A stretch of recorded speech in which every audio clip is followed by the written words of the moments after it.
প্রতিটি সফল মানুষই জানে যে পরিশ্রমের কোনো বিকল্প নেই। আমরা সবাই স্বপ্ন দেখি, কিন্তু কিভাবে সেই স্বপ্ন বাস্তব হবে এটি পরিশ্রমের মাধ্যমেই সম্ভব। আপনি কি জানেন আপনার সীমিত সময়ের মধ্যে কিভাবে এক অসীম শক্তি লুকিয়ে আছে? পরিশ্রম শুধু শরীরের শক্তি নয়, এটি একটি মানসিক যাত্রা। এটি প্রতিটি মুহূর্তের একাগ্রতা, প্রতিটি দিনকে মূল্যবান করে তোলার এক প্রক্রিয়া।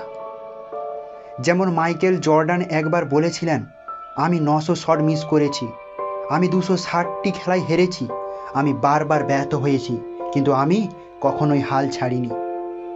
ব্যর্থতা মানে শেষ নয়, এটি একটি শিক্ষা, একটি প্রক্রিয়া যা আপনাকে পরিশ্রমের মাধ্যমে পরবর্তী ধাপে নিয়ে যাবে।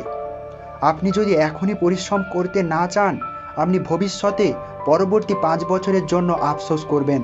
কারণ যে আজ পরিশ্রম করবে সে আগামী 5 বছরে অনেক দূরে এগিয়ে যাবে। যে কোনো পথেই আপনি চলুন, আপনাকে আপনার উদ্দেশ্য স্পষ্ট করতে হবে।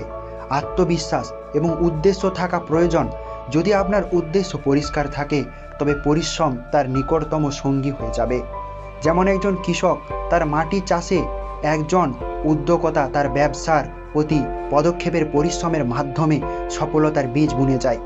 কোনো উদ্যোক্তা বা মানুষকে যখন আপনি সফল হতে দেখবেন, তখন জানবে তারা শুধু আপনার পরিশ্রমের কারণে নয়, তার দৃষ্টিভঙ্গির কারণে। সময় আমাদের জীবনে সবচেয়ে মূল্যবান সম্পদ। আপনি যদি সময়ের মূল্য না জানেন, তবে কখনোই সফল হতে পারবেন না। সময়কে সঠিকভাবে ব্যবহার করতে হবে। প্রতিদিন পরিশ্রমের একে একে নতুন নতুন পদক্ষেপে এগিয়ে যেতে হবে। যারা আজকে পরিশ্রম করছে, তারা আগামীকালই ইতিহাস সৃষ্টি করবে। আপনি যদি আজ পরিশ্রম না করেন, তবে আপনি আপনার ভবিষ্যৎকে আজই হারিয়ে ফেলবেন। আপনার পরিশ্রম, আপনার সময়, আপনার মনোবল, এই তিনটি একত্রিত হলেই আপনি জয়ী হবেন। তবে মনে রাখবেন, পরিশ্রমের মাধ্যমে আপনি সেই সফলতার কপাল চুম্বন করবেন, যেটি কেবল আপনারই জন্য তৈরি হয়েছে।